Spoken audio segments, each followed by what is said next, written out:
Well, come on along and welcome aboard to Indiana Sports Beat Radio. Thanks a lot for joining us here from the Golf Club at Eagle Point Studios here on this special 9/11 edition. It's only special because it is 9/11, so we want to make sure that we honor and pay homage to all those that gave the ultimate sacrifice and not forget what day that this is. But it's a day that I'll never forget, obviously, and I'm sure that most of you feel the same. But thank a first provider. If you see one, it's really weird how our consciousness in America changed towards that since that day. I mean, my daughter was playing. I was down in my daughter's soccer game. She plays for the team down just south of Evansville, Madisonville North Hopkins High, which they're 9-1. But down there last night, and they're playing a team from Fort Campbell. And I was thinking the whole time is, man, every one of those fathers out there are service members. So, and it was the day before, being the day before 9/11. It just really brought it home that not many of their parents are probably getting to watch them play. But so thank you. If you're a first provider, if you're a provider, a service member, first provider of any kind, salute you. Special salute to you guys today. But thank you so much. On the program today, Matt Weaver from Peaks.com. We're going to talk some football. It's Ohio State week, man. It's beat the Buckeyes week. Ken Bikoff, also from Peaks.com and Hoosiers.com, will join us as well. The man with the history. He knows it. Always love talking to Ken. Get your questions in. If you've got any, you can hit us up on the text line, 812-269-6367. Don't forget, giving away a pair of tickets to the Indiana-Ohio State football game this weekend. They will be hotly sought. All you have to do if you follow me on Twitter at Jim Coyle ISB is just shoot me a DM with one of today's guests on there. Not a problem. Send it right away. If you don't follow me, easy. Just follow me and send it. Get it sent in, man. Get entered.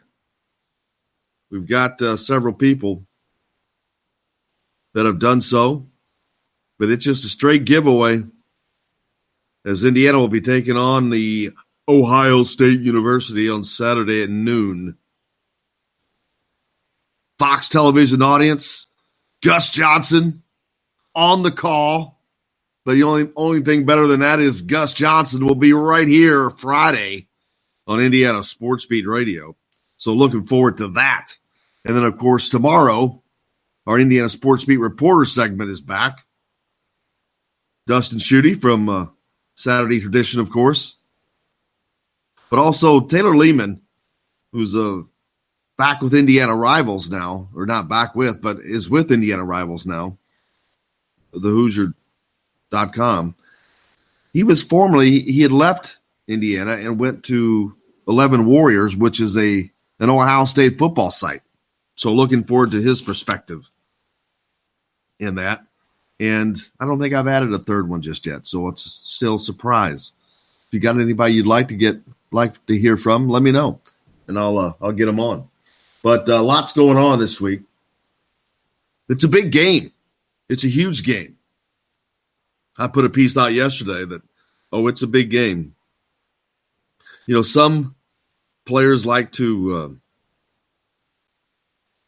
downplay it to try to act like, hey, it's, we're as big as they are, and that's part of a mental game.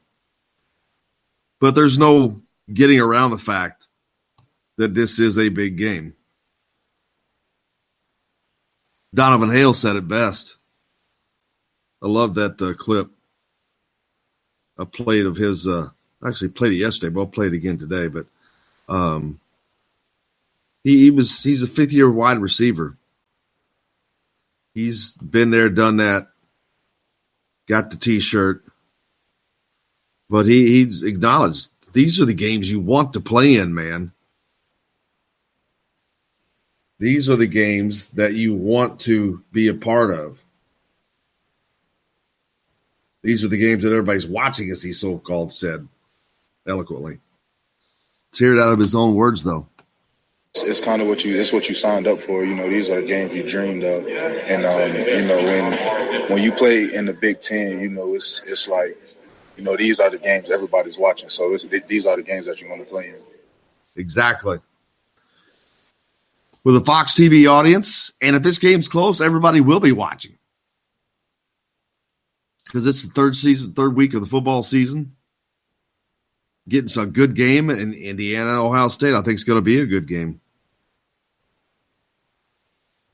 In basketball, USA lost to France in international play. There's been a lot of talk about this USA team, man. 89-79. Not great. And how about California? I thought that the bill passed that will allow, in just over 3 years from now, the California State Democrat stands to be the person most responsible for blotting out the NCAA's long-standing restrictive amateurism model. That's Senator Nancy Skimmer. There's a bill in California, and the NCAA is not happy,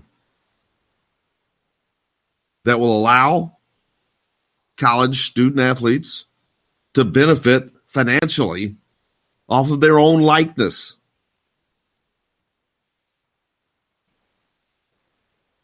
I don't know that there should be a problem with that. They seem to benefit in every which way possible off of these kids' likeness, but yet they can't. They can't benefit from their face, their name. I understand it is also a Pandora's box, though, because a Romeo Langford, perhaps say as an example, on an Indiana team, is going to be selling a boatload of jerseys, whereas Race Thompson, not as much. Or you go down the line. You see what I'm saying? But that's part of life. That's part of life. Romeo Langford's now a millionaire, and Race Thompson is not.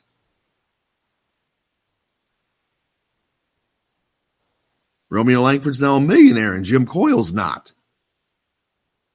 It's just part of life. But the NCAA does not like the fact that this is happening. They've threatened loss of NCAA championships and lack of that the California teams won't be able to participate, which is a bunch of crap.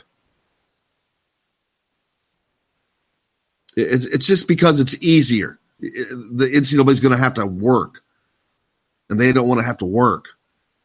Muppet Mark Emmert, they want to sit on their fat ass and count their money. But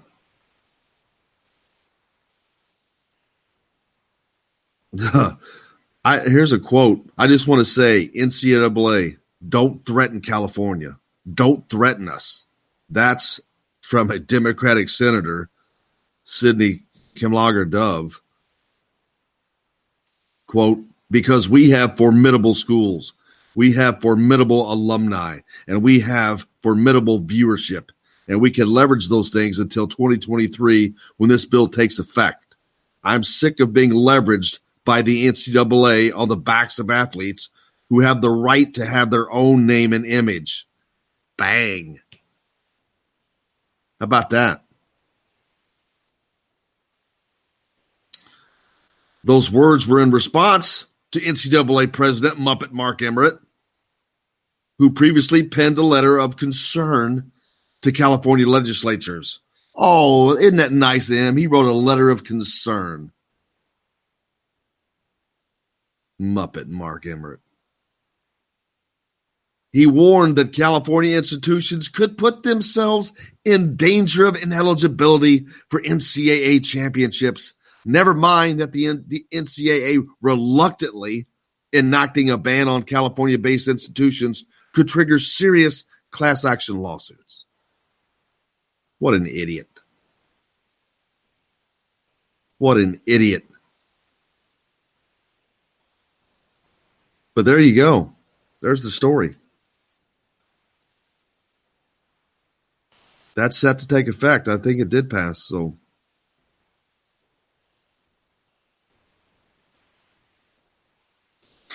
what do you think of that? It's not going to affect now. That's just one state, though. That's the UCLAs, the USCs, Fresnos, blah, blah, on and on, all the California schools.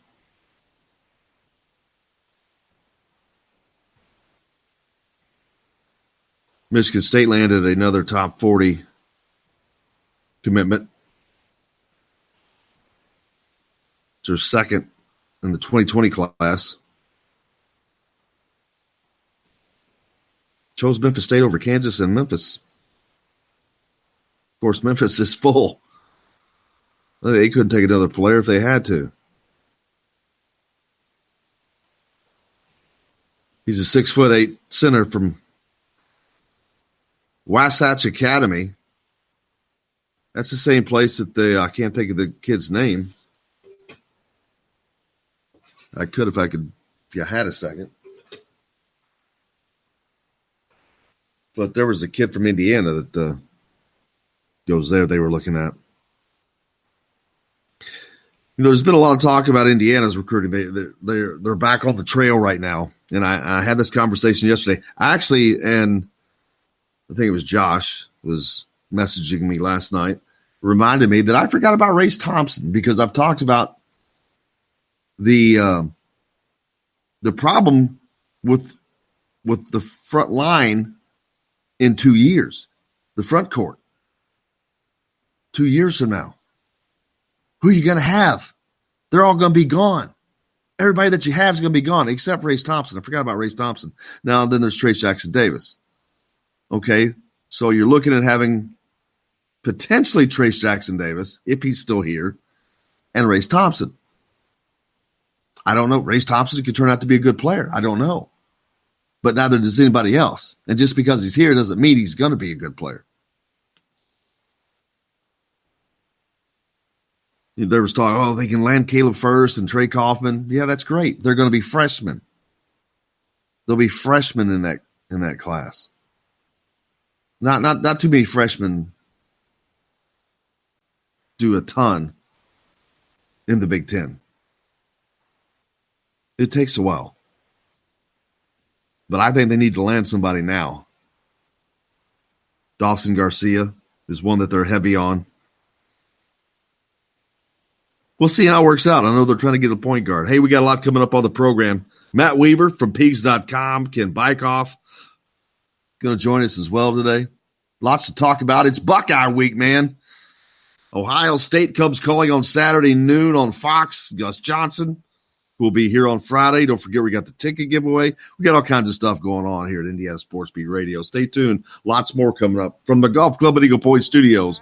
Back right after this. I got just one line in a world that keeps on pushing me around, but I'll stand my ground and I won't back down.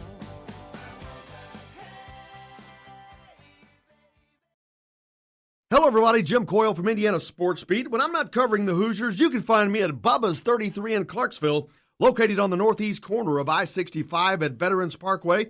Bubba's 33 has hand-tossed pizzas, bold burgers, and ice-cold beer from a select list of local craft brewers.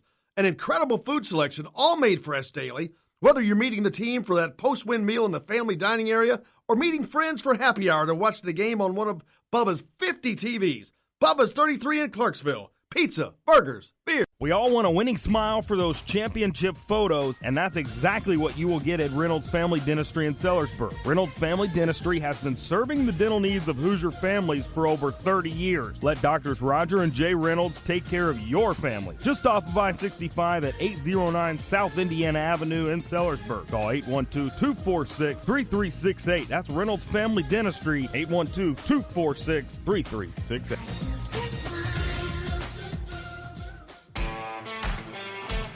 Now that warm weather has arrived, it's time to hit the links, and there's no better place than the golf club at Eagle Point in Bloomington.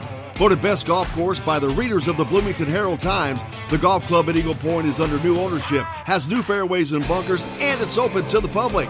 When the round's over, there's cold beer and a full menu at the Eagle Point Pub and Bistro. Call 812-824-1100 to make a tee time. That's 812-824-1100. The golf club at Eagle Point in Bloomington. This is AJ Moye. This is Dan Dockett. Hey, this is Michael Lewis, former Indiana basketball player. This is Indiana football coach Tom Allen. This is Jim Coyle with the Indiana Sports Beat. You can always like and follow us on Facebook. Always follow the show rebroadcast on iTunes, Google Play, iHeartRadio, Spotify.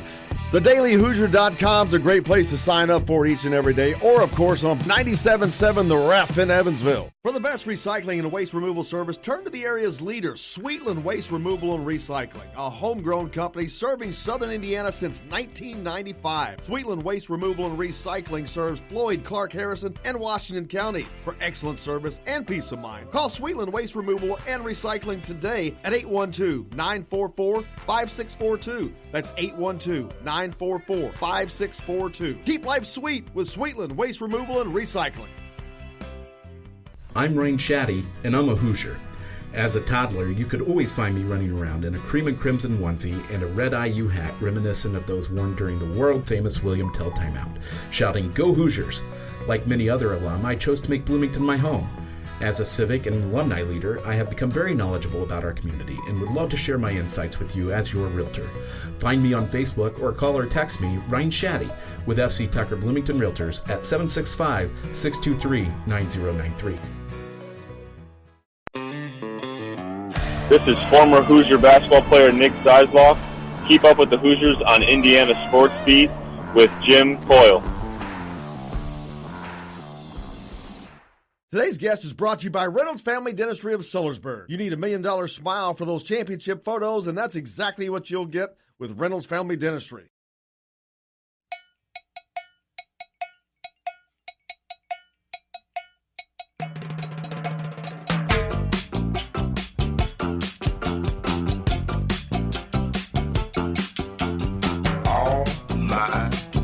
Welcome back to Indiana Sports Beat Radio. Jim Coyle with you as always, of course, coming to you, of course, from the Golf Club at Eagle Point Studios. Now joined by one of our absolute favorites. You know him, you love him, you can't live without him. It's Chronic Hoosier. Chronic, how are you, friend?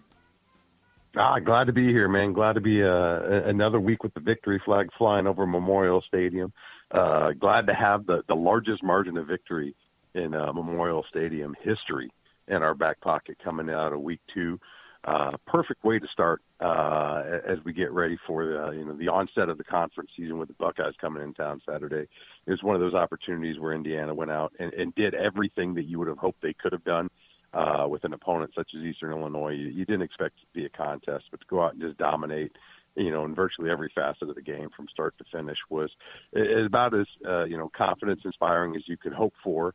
But we'll see here with the Buckeyes coming. That's going to be obviously a stiff test, but I love the way the coaching staff is addressing it. What a great opportunity for this team to come out and show who they are and what they're made out of. Absolutely. I mean, we expected, Indiana was a 35-point favorite, so we expected a game to be similar to this. But the dominance, not only the dominance, but the fact is Michael Penix got pulled before the half was over, and they piled up 555 yards of offense. He wasn't even out there for much of it. Yeah, and, you got to love that. We'd said that, I think, last week. You were really hoping that they'd be able to get a little bit further down in the depth chart across the board, but particularly at the skill position, particularly in the quarterback spot, give some other guys some reps. And I think that was a perfect opportunity, both to get Peyton Ramsey out there as well as to get Tuttle out there and get him some snaps. Obviously, he's got the red shirt to preserve if they need so. But just kind of give everybody a look at what he had to offer. You talk about the spread, though. I had to go back and do some research. I've been well broadcast that was the largest margin of victory. I went back and was digging through the records, and it goes back at least until 96.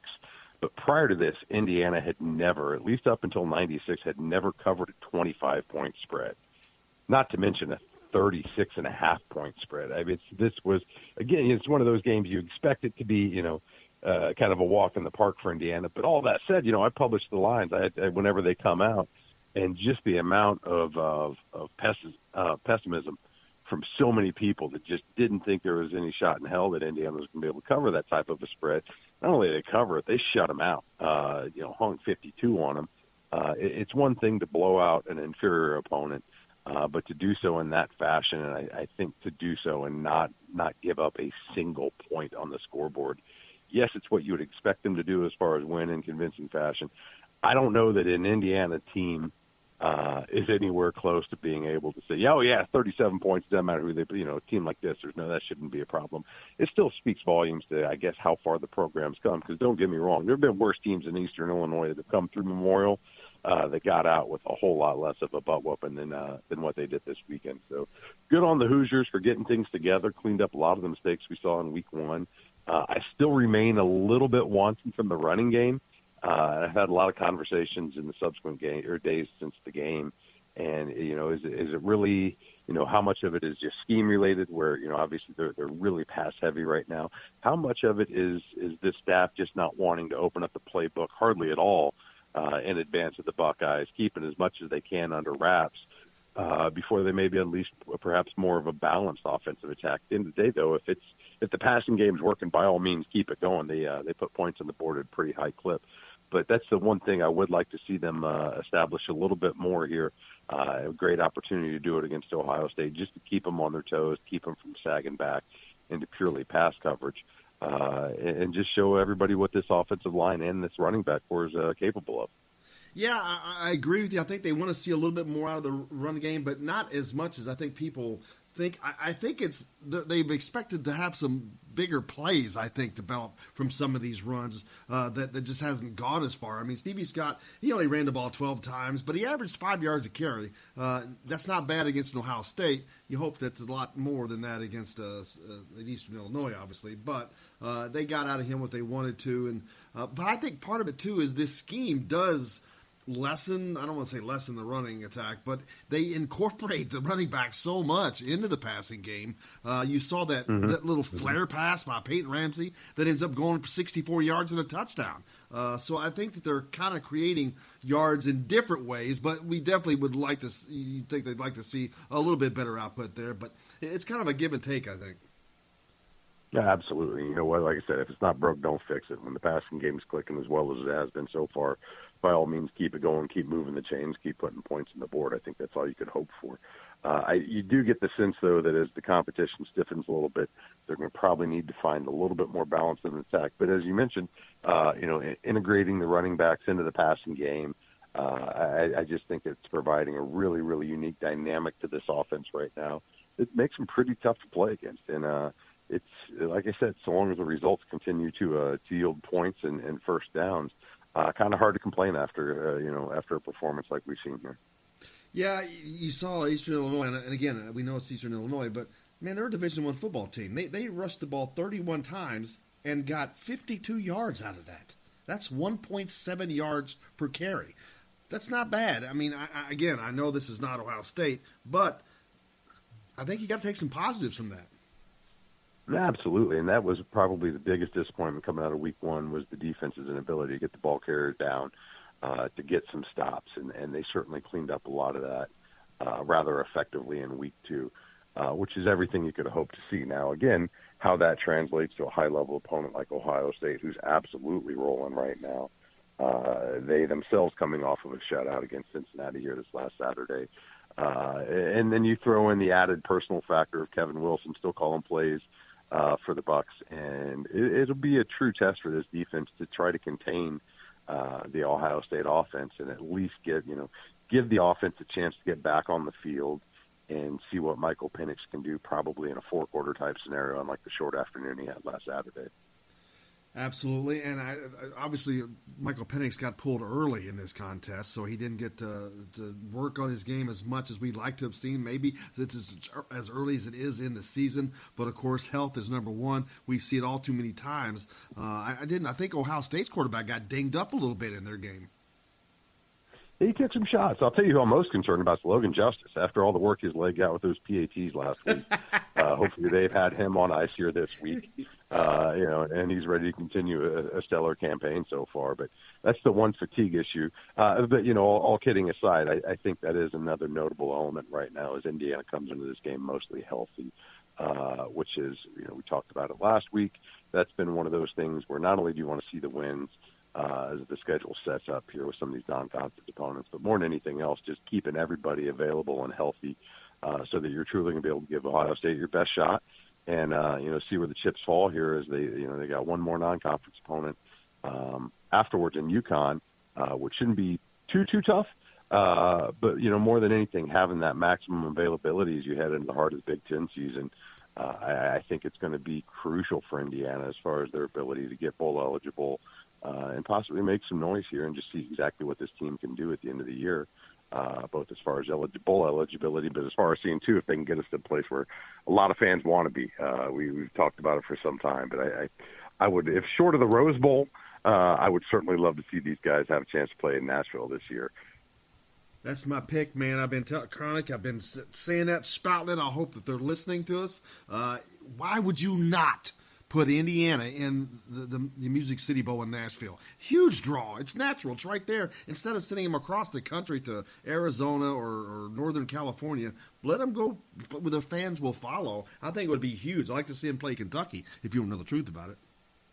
No, absolutely. It's one of the few destinations, bowl destinations at least, that the Big Ten has participation in that is both a tremendous overnight destination, but also opens up the door for a lot of fans that just want to come down for the day and drive to it. And I like yourself, I've been calling for it, I've been begging for it for some time. But not just eligible, they're going to have to win some games. That is one of the more solidly middle tier bowls. And it's going to take at least 7+ wins, I think, in order for Indiana to have a shot at it even. Yeah. It's probably putting the cart before the horse after week 2 at this point. But, optimism still abounds in Bloomington right now, especially after a win like we just saw.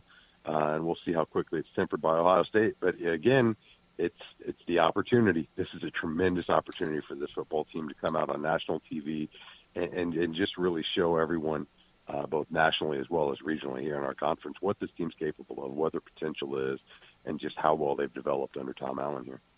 Yeah, and none of us can say, oh, yeah, we know that they're going to do this or they're going to do that. But I got to be honest with you. I think that the offense has more than enough firepower to deal with Ohio State. My only concern, as we talked about, is that defensive line. They're young and inexperienced, and this team is really humming.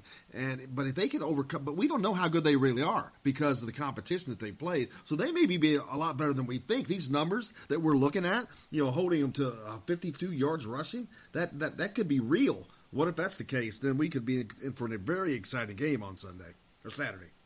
Yeah, absolutely. And I think one thing you can extrapolate, even from lesser opponents like Eastern Illinois, the coaching staff has its team's attention. They're executing at a pretty high level right now, and that's something that transcends opponent. I mean, that's focus.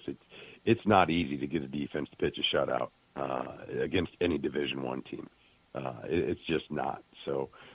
For all the potential shortcomings as far as inexperience and youth and some of the issues they've dealt with, at the very least, I think it's safe to say that Tom Allen and the staff has both the positions as well as the teams full and absolute attention right now as far as focusing on what they need to do to get better, focusing on what they need to do to get prepared, both for opponents like Ohio State, but as well as the greater Big Ten and what that entails.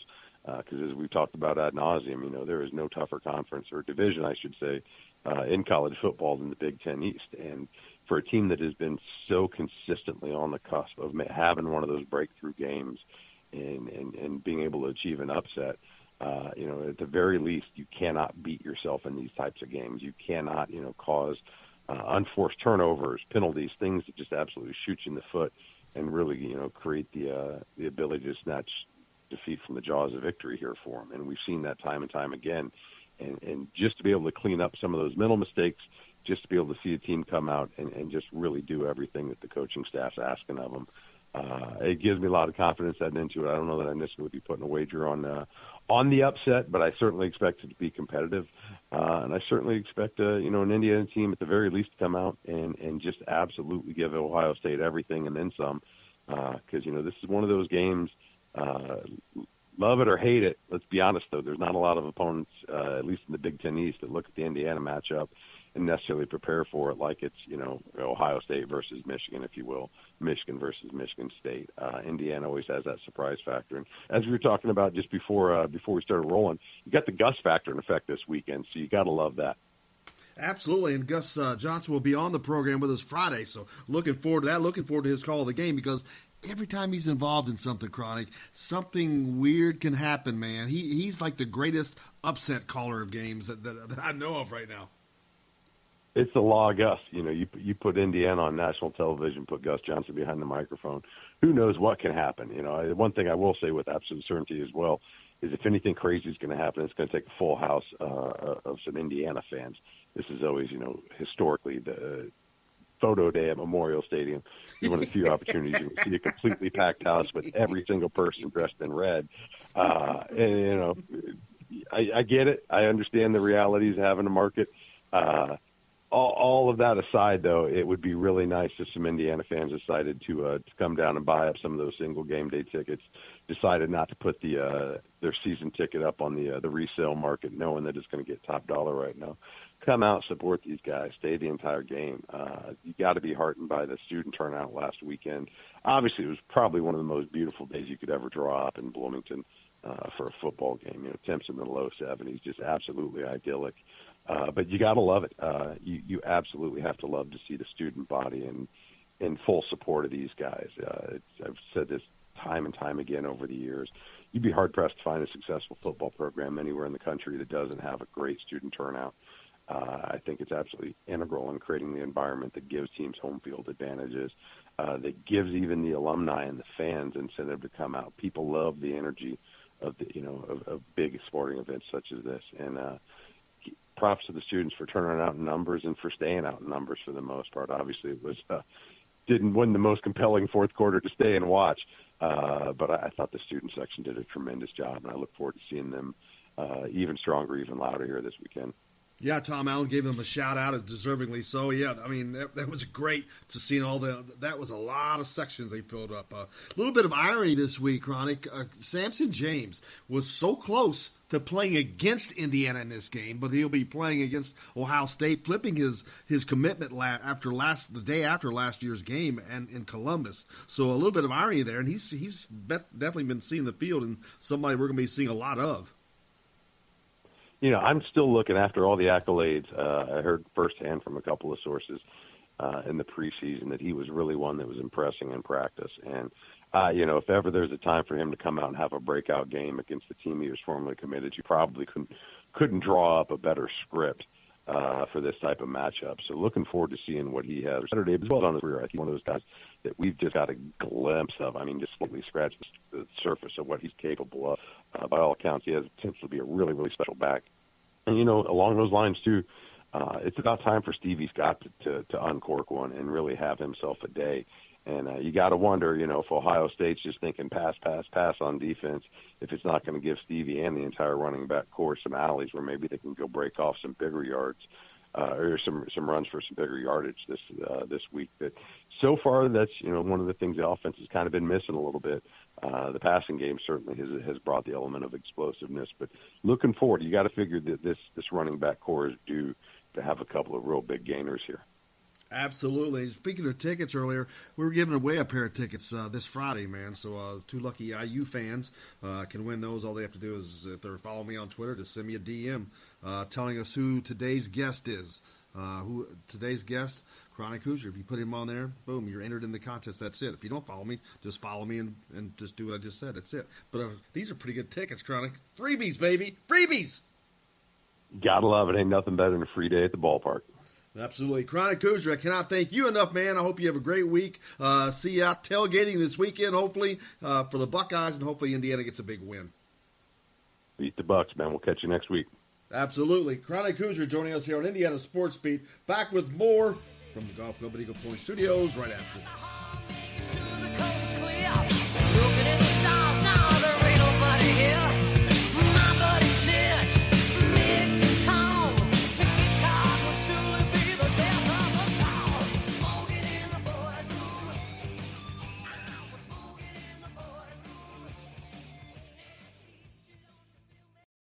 Hello, everybody. Jim Coyle from Indiana Sports Beat. When I'm not covering the Hoosiers, you can find me at Bubba's 33 in Clarksville, located on the northeast corner of I-65 at Veterans Parkway.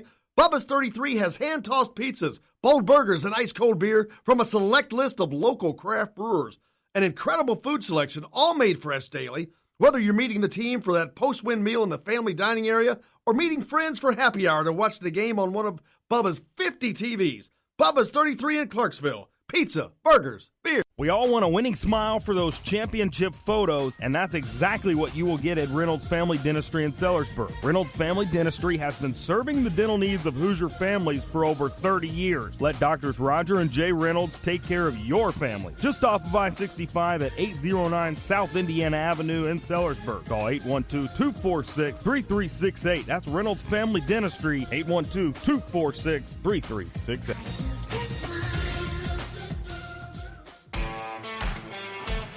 Now that warm weather has arrived, it's time to hit the links, and there's no better place than the Golf Club at Eagle Point in Bloomington. Voted best golf course by the readers of the Bloomington Herald-Times, the Golf Club at Eagle Point is under new ownership, has new fairways and bunkers, and it's open to the public. When the round's over, there's cold beer and a full menu at the Eagle Point Pub and Bistro. Call 812-824-1100 to make a tee time. That's 812-824-1100. The Golf Club at Eagle Point in Bloomington. This is AJ Moye. This is Dan Dockett. Hey, this is Michael Lord, former Indiana basketball player. This is Indiana football coach Tom Allen. This is Jim Coyle with the Indiana Sports Beat. You can always like and follow us on Facebook. Always follow the show rebroadcast on iTunes, Google Play, iHeartRadio, Spotify.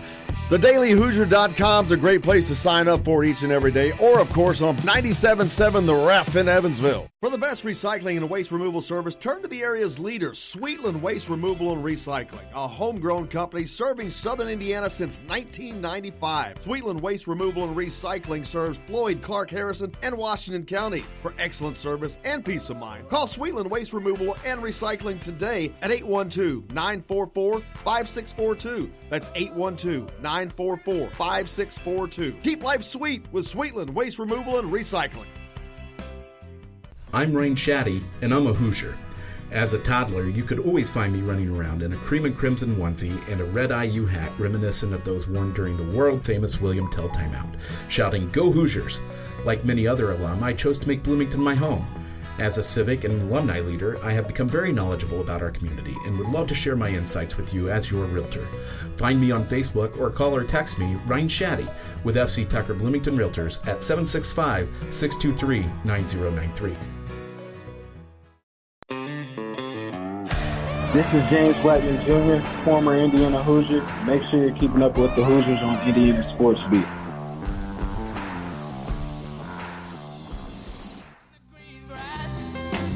Behind the stadium with you, my brown-eyed girl. Welcome back to Indiana Sports Beat. Jim Coyle with you as always, of course. Coming to you from the Golf Club at Eagle Point Studios here on this Wednesday, 9/11. Let's don't forget those that gave the ultimate sacrifice and those that still work in a capacity like that. If you see one, a first responder, thank them today.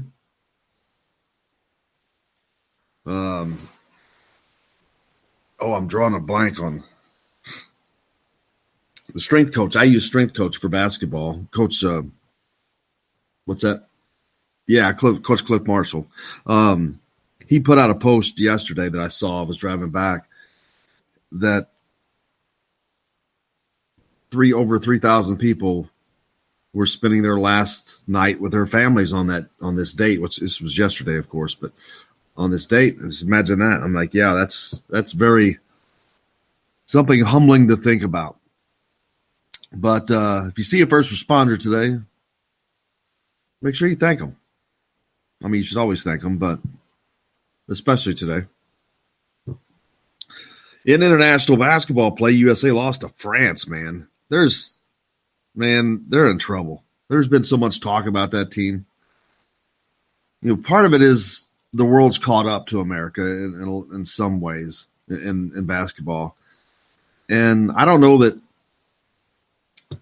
these pros, I don't know that they care enough. They play hard enough during the season. They're like, man, I don't know that it means enough to them.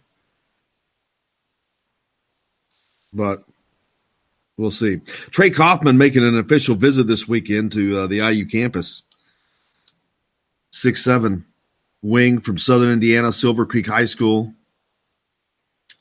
Put him in that group. Now, I'm wondering if eventually Archie's just going to have an entire roster of 6'4", 5', 6', 7" guys on the entire roster, start to finish. Starting at point guard at 6'7", starting at forward at 6'7", starting at center at 6'7". He's pretty good at landing 6'7" guys, but apparently can't do too well landing a point guard or a big guy, because that's what they need desperately. Been chasing a point guard for 2 years and not landed one. That's got to be troubling. I know fans like to put the happy face on, but how about the realistic face? Been chasing a point guard for 2 years and hasn't been able to land one. That does not tell me that Indiana is considered a premier program by kids around the country.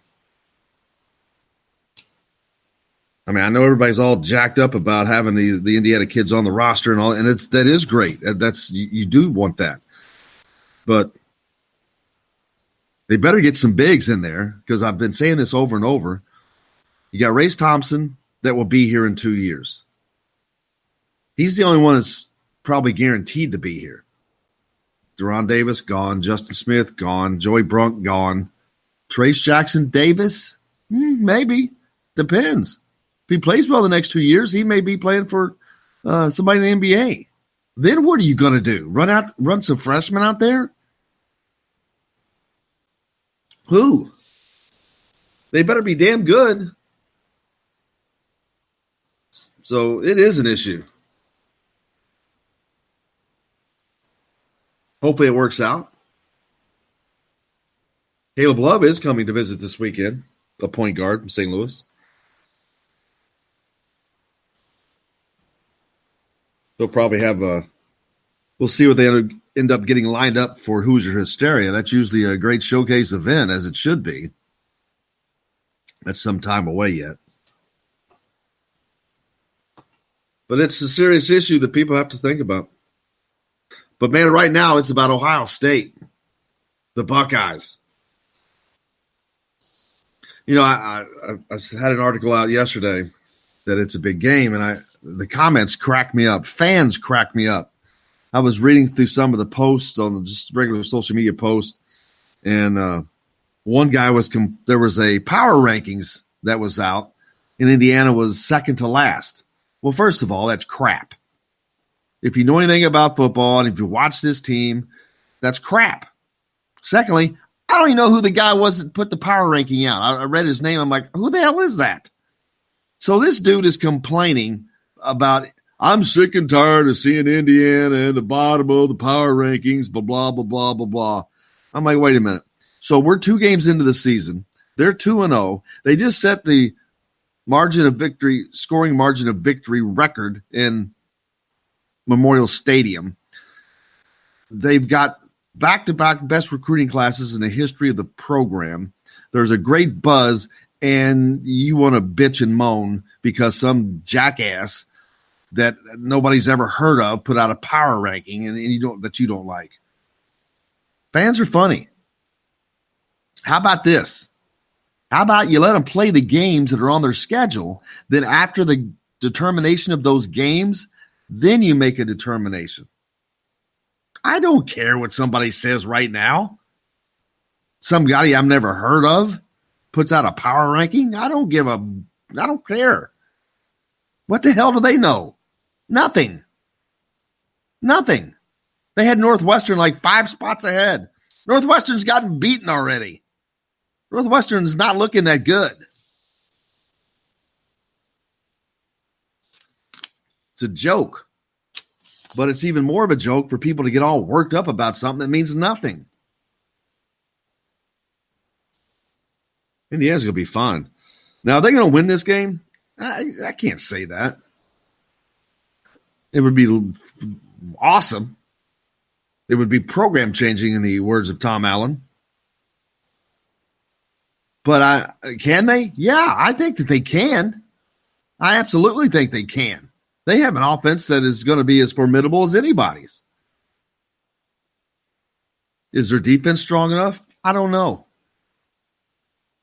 We don't know. We don't know with this line how much they've improved. You can only tell so much against a Ball State or against an Eastern Illinois. You find out in a hurry against an Ohio State. We're going to know.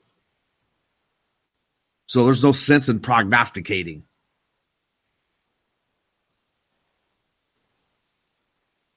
But don't tell me it can't happen.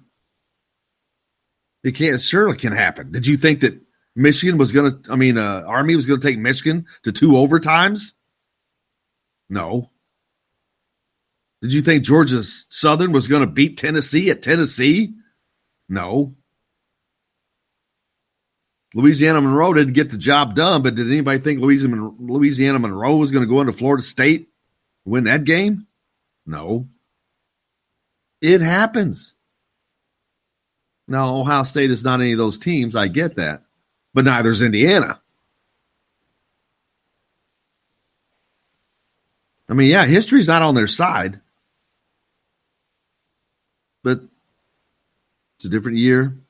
Things continue to change. New coach in Columbus. Doesn't seem like it's affected them much thus far. They've done quite well. So I don't know that they're missing a beat much. They've got a great quarterback. They've got great people. They've just got great personnel. But Indiana's got great personnel.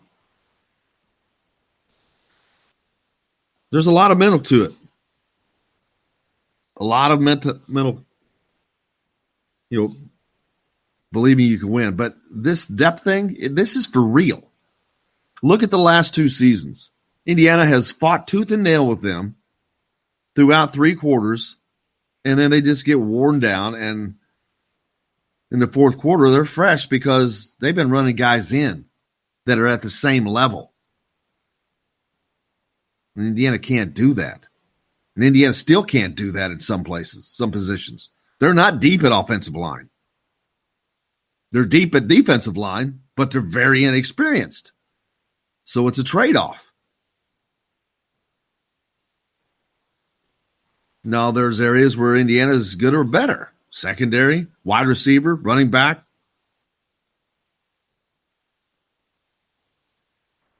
No problems there. But sometimes in a game of this magnitude,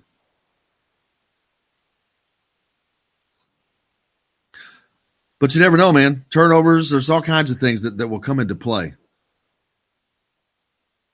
I assure you, 2 years ago, Urban Meyer had concerns when it's the 3rd quarter and he looks up and Indiana's leading 21-20.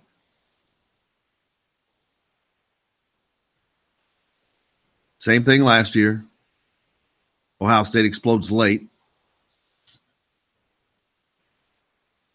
But Samson James saw something, flipped his commitment from the Buckeyes to Indiana right after that game. There's a reason he did that. He saw something. He saw what was going on. Now, does that mean that that's going to be a win? No, it doesn't guarantee anything. A lot of teams aren't going to beat Ohio State this year. Hell, Michigan hasn't beaten them for, 5 years in a row? Harbaugh's never beaten Ohio State. Never. Michigan. So it's not like they're losing to Northwestern for all this time. But they've got to get to the point to where they can. It's like the Bill Mallory era, where they are competing with these teams. That's the goal. That's where they're heading towards, and I think they're going to get there. I really do. I mean, Indiana leads the Big Ten with the number of Florida players on their roster. That's telling. That is very telling. But now they're also pulling kids in from Detroit, out from under Michigan, Michigan State. It's, you know, you always hear, everybody always says, oh, they always say it's going to take time. Well, because it is going to take time. And it always does take time. But the thing is that I see a difference here. I actually can see progress. Now, that has to manifest itself with wins on the field. No question. But I think that it will. And if it doesn't, then there's a problem. But the problem's not with talent. That is for certain. They have the talent. They don't have the depth yet. They're not 3 deep at every position like Ohio State is. And Ohio State is 3 deep at virtually every position. Their third guys can start at many positions for Indiana. It's just a fact of life, man. Rich get richer. They're a machine. Michigan is a machine. But Michigan has chinks in the armor. I think Indiana can go to Nebraska and beat Nebraska. I'm not saying they will, but I think that I absolutely believe that they can. Absolutely. I'll tell you the game that's scaring me already is Maryland. Watch out the Terrapin, baby. They're rising up. They've been putting some whippings on people. And to do so in his coach's first season, it's impressive. It's very impressive. But Maryland's a team that I did not plan on being a problem. Might be a problem. Saw them go there a couple of years ago in a game that I thought they were going to win, and they just didn't perform. Maryland's not going to be easy this year. I think the Maryland game is going to be tougher than the Nebraska game, if you want to be the truth. I think Indiana has a better chance of winning at Nebraska than they do at Maryland.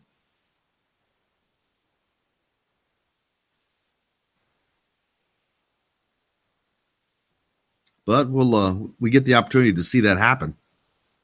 It's a long season. We're in week 3. The Buckeyes are coming calling this Saturday. It's a Fox national TV audience at noon. Gus Johnson's on the call. Gus Johnson's going to be here with us on Friday on Indiana Sports Beat Radio. Looking forward to that. We've got Matt Weaver coming up from Pigs.com. We've got Ken Bikoff coming up today here in the next hour. Looking forward to talking to all of them. Need to get hear from Michael Penix, Coach Allen as well.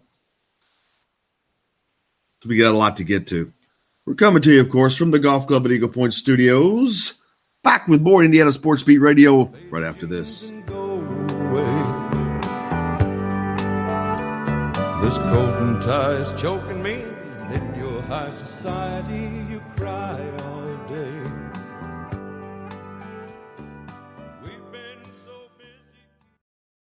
Hello, everybody. Jim Coyle from Indiana Sports Beat. When I'm not covering the Hoosiers, you can find me at Bubba's 33 in Clarksville, located on the northeast corner of I-65 at Veterans Parkway. Bubba's 33 has hand-tossed pizzas, bold burgers, and ice-cold beer from a select list of local craft brewers. An incredible food selection, all made fresh daily. Whether you're meeting the team for that post-win meal in the family dining area or meeting friends for happy hour to watch the game on one of Bubba's 50 TVs. Bubba's 33 in Clarksville. Pizza, burgers, beer. We all want a winning smile for those championship photos, and that's exactly what you will get at Reynolds Family Dentistry in Sellersburg. Reynolds Family Dentistry has been serving the dental needs of Hoosier families for over 30 years. Let Doctors Roger and Jay Reynolds take care of your family. Just off of I-65 at 809 South Indiana Avenue in Sellersburg. Call 812-246-3368. That's Reynolds Family Dentistry, 812-246-3368.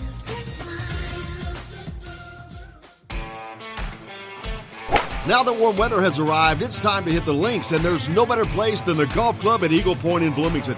Voted best golf course by the readers of the Bloomington Herald-Times, the golf club at Eagle Point is under new ownership, has new fairways and bunkers, and it's open to the public. When the round's over, there's cold beer and a full menu at the Eagle Point Pub and Bistro. Call 812-824-1100 to make a tee time. That's 812-824-1100. The golf club at Eagle Point in Bloomington. This is AJ Moye. This is Dan Dockett. Hey, this is Michael Lewis, former Indiana basketball player. This is Indiana football coach Tom Allen. This is Jim Coyle with the Indiana Sports Beat. You can always like and follow us on Facebook. Always follow the show rebroadcast on iTunes, Google Play, iHeartRadio, Spotify. TheDailyHoosier.com is a great place to sign up for each and every day, or, of course, on 97.7 The Ref in Evansville. For the best recycling and waste removal service, turn to the area's leader, Sweetland Waste Removal and Recycling, a homegrown company serving southern Indiana since 1995. Sweetland Waste Removal and Recycling serves Floyd, Clark, Harrison, and Washington counties. For excellent service and peace of mind, call Sweetland Waste Removal and Recycling today at 812-944-5642. That's 812-944-5642. Keep life sweet with Sweetland Waste Removal and Recycling. I'm Rain Shaddy, and I'm a Hoosier. As a toddler, you could always find me running around in a cream and crimson onesie and a red IU hat reminiscent of those worn during the world-famous William Tell timeout, shouting, "Go Hoosiers!" Like many other alum, I chose to make Bloomington my home. As a civic and alumni leader, I have become very knowledgeable about our community and would love to share my insights with you as your realtor. Find me on Facebook or call or text me, Ryan Shaddy, with FC Tucker Bloomington Realtors at 765-623-9093. Hey, this is Jordan Halls, former Indiana Hoosier. Keep up with Indiana sports on Indiana Sports Beat. This hour is brought to you by Sweetland Waste and Removal Service, a homegrown company serving southern Indiana since 1995.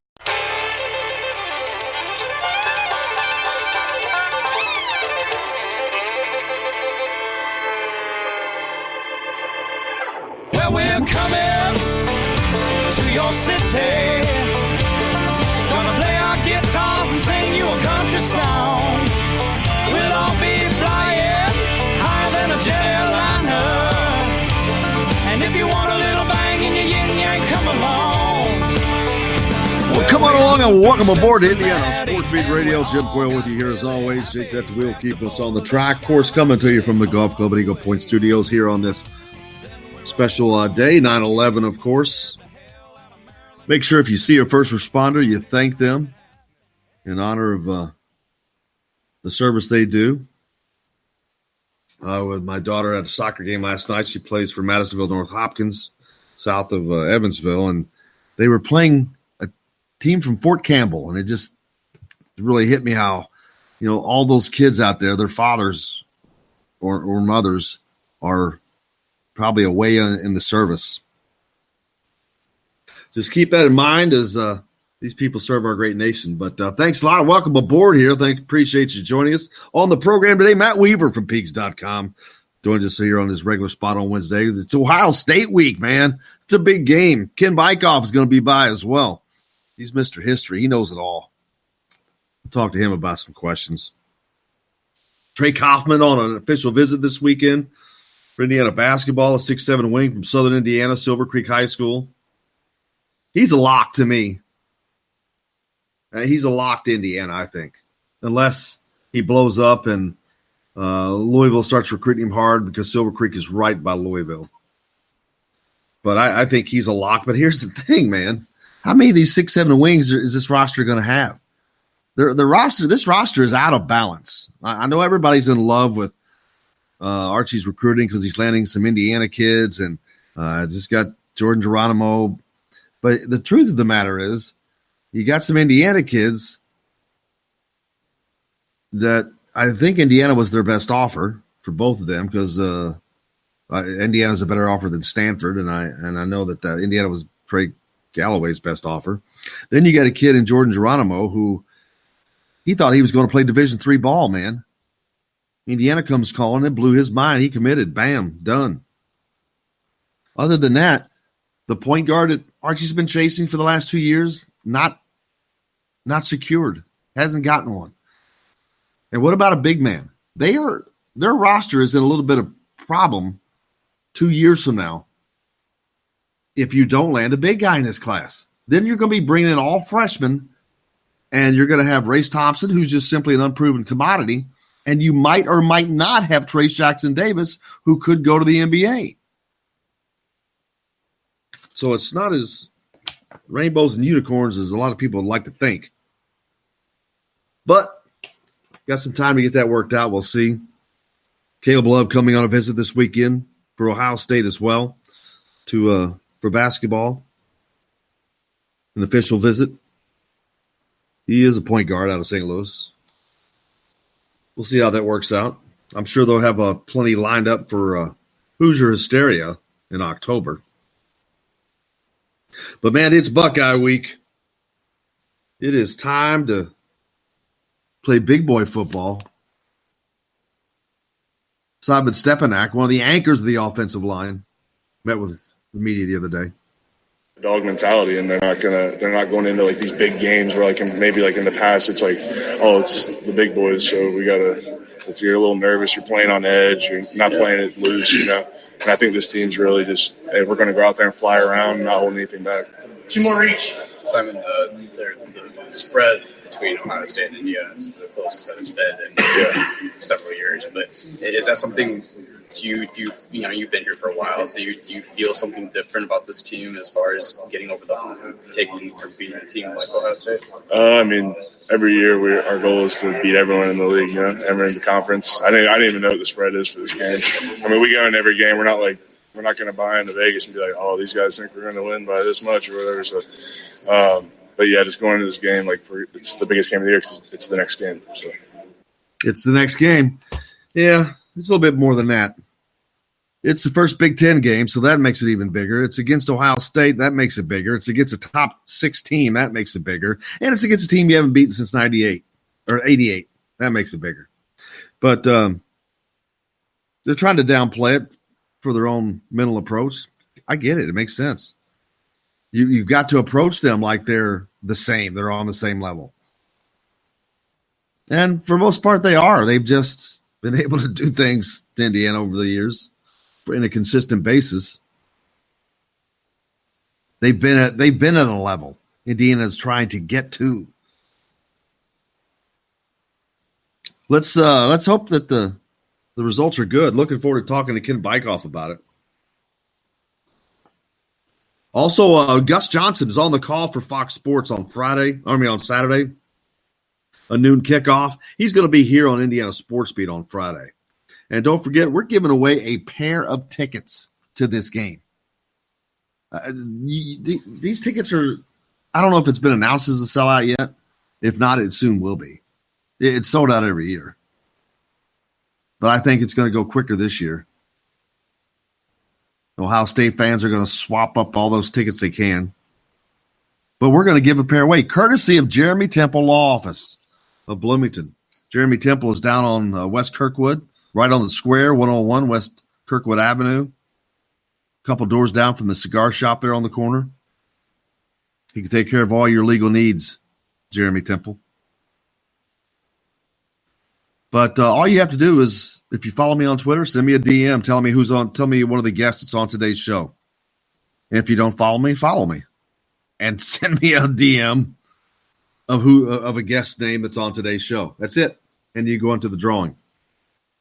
That's all it takes, man. We're going to make it happen. For a lucky pair, courtesy of Jeremy Temple Law Office. So thanks, Jeremy. We appreciate that. Text into the show. Ryan from Whitmore Lake, Michigan. What is the best IU men's basketball game you have watched either in person or on TV? Mine was at home, IU versus Duke, Sweet 16, 2002. Yeah, that's mine too. I was there at that game. He also said if we get Love and Garcia, Wow will be balling more. Also, I'm looking forward to the IU OSU game. I believe IU compete hard. Yeah. Yeah, Dawson Garcia, man, he is I'd say he's target el numero uno. One of the first places that Archie went to when they allowed to at the beginning of the week was to see Mr. Garcia. They won him badly, and Tom Ostrom has that supposed Minnesota connection. That would be a good get. But more importantly, it would be a needed get. To me, that's a recruiting win there. That would be a recruiting win. And one that they need to win. And they need to win this season. They need to win it this year. They need to have that kid in camp next fall.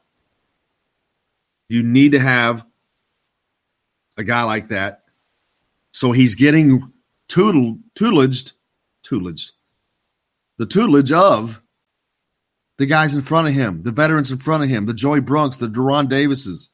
Well, Deron will be gone. He's a senior. But you'll have Joey Brunk here. You'll have Trace Jackson, who will have had a year under his belt. More importantly, that way he's got guys to learn from. But, yeah, that would be a great get, Ryan. Thanks for the text. Also, Tim texted into the show. Does Samson James have a breakout game Saturday? Wouldn't that be cool? Happened for Stevie Scott last year. Not necessarily in this game, but he had a breakout game as a freshman. You never know. It would be ironic and cool for certain. The only Buckeyes Tim likes are peanut covered in chocolate. I wish I had some of those right now in a big old cold glass of milk. He was watching Bob Knight's farewell speech. Funny, a helicopter was flying overhead. He looks up and said that must be the administration. He thinks that college players should go to the Olympics to represent USA, not the pros. They have nothing to prove. Yeah, but the thing is, the pros in these other countries are better than these college kids now. These countries all have pro players. They all have these pro leagues. You hear me talk to a lot of former IU basketball players during the season. They're playing all over the place. Jordan Hulls is in Germany. Will Sheehy's in Germany. James Blackman's gone to Italy. Mo Creek. Where is Mo Creek playing? I forget. Well, he will be. But I can't remember. But anyway, they're everywhere, man. So all these countries have pro leagues. And so therefore they're all better than the college athletes. That's the problem. He also commented earlier, I mentioned that the coaching change for Ohio State, he doesn't know that if you still have the same offensive defensive coordinators running the team, shouldn't be a problem. Gus Johnson played his last season split between the Suns and the Pacers. His nickname was Honeycomb. He shattered 3 backboards during his career. What? Is he talking about Gus Johnson? Tim, you got me confused on that one. I don't think we're talking about the same Gus Johnson. I don't think Gus Johnson played ball, did he? He's a small man in stature. I'm just saying he's not a guy that's going to be breaking backboards. But he can with that wonderful voice of his. He dubbed the Assembly Hall the Carnegie Hall of college basketball, which was cool. Man, we got a lot coming up on the program today. Matt Weaver from Peaks.com is going to join us. We're going to talk some Ohio State. Ken Bikoff will join us as well. We'll talk all kinds of stuff. That's the great thing about Ken. We can talk about anything. He's awesome. Looking forward to that. You heard from Simon Stepanak. I didn't say who it was, did I? Or did I? Okay, I just want to make sure I didn't. Made sure I identified the young man. But also, Michael Penix met with the media this week as well. I'm trying to get that pulled up. Opportunity to get better. That was right to the Clip. You know, it's just another game for us. You know, we know it's a big one. We're just going to come out and execute how we always do. You know, we always go through good practice. We're going to make sure we have great practicing this week, and we're going to come out really good next on Saturday. They have some, pretty strong pass rushers. How your mobility is going to come into play with that, and just dealing with, maybe having to make some throws out of the pocket this week if they come in. Right. Well, yeah, they do have some good pass rushers, but the offensive line is great. I trust my offensive line. Believe in everything with the offense that Coach DeBoer is going to put us in the right situation.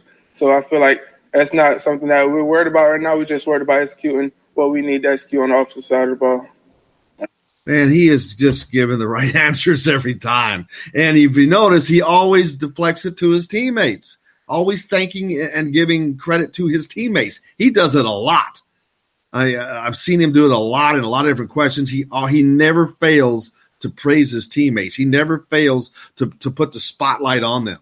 That's amazing for a guy that's young. He's a redshirt freshman, and he's got it beat already.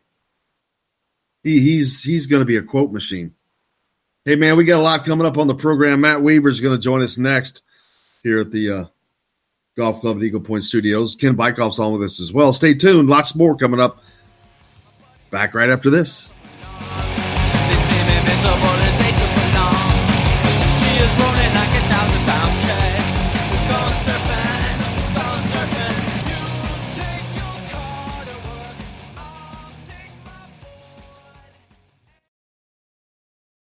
Hello, everybody. Jim Coyle from Indiana Sports Beat. When I'm not covering the Hoosiers, you can find me at Bubba's 33 in Clarksville, located on the northeast corner of I-65 at Veterans Parkway.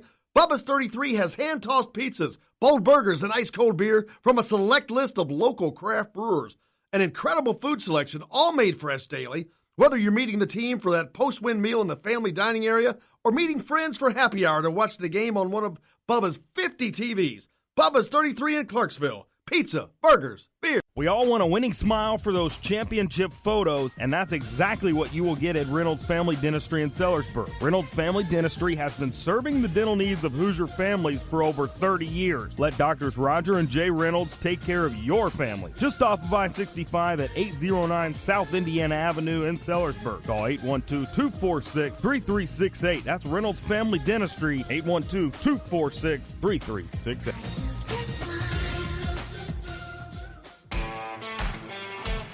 Now that warm weather has arrived, it's time to hit the links, and there's no better place than the Golf Club at Eagle Point in Bloomington.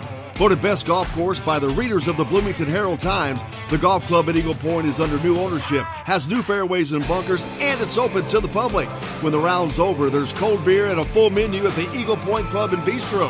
Call 812-824-1100 to make a tee time. That's 812-824-1100. The Golf Club at Eagle Point in Bloomington. This is AJ Moye. This is Dan Dockett. Hey, this is Michael Lewis, former Indiana basketball player. This is Indiana football coach Tom Allen. This is Jim Coyle with the Indiana Sports Beat. You can always like and follow us on Facebook. Always follow the show rebroadcast on iTunes, Google Play, iHeartRadio, Spotify. TheDailyHoosier.com is a great place to sign up for each and every day, or, of course, on 97.7 The Ref in Evansville. For the best recycling and waste removal service, turn to the area's leader, Sweetland Waste Removal and Recycling, a homegrown company serving southern Indiana since 1995. Sweetland Waste Removal and Recycling serves Floyd, Clark, Harrison, and Washington counties. For excellent service and peace of mind, call Sweetland Waste Removal and Recycling today at 812-944-5642. That's 812-944-5642. Keep life sweet with Sweetland Waste Removal and Recycling. I'm Rain Shaddy, and I'm a Hoosier. As a toddler, you could always find me running around in a cream and crimson onesie and a red IU hat reminiscent of those worn during the world-famous William Tell timeout, shouting, "Go Hoosiers!" Like many other alum, I chose to make Bloomington my home. As a civic and alumni leader, I have become very knowledgeable about our community and would love to share my insights with you as your realtor. Find me on Facebook or call or text me, Ryan Shaddy, with FC Tucker Bloomington Realtors at 765-623-9093. This is former Hoosier basketball player Nick Zeisloff.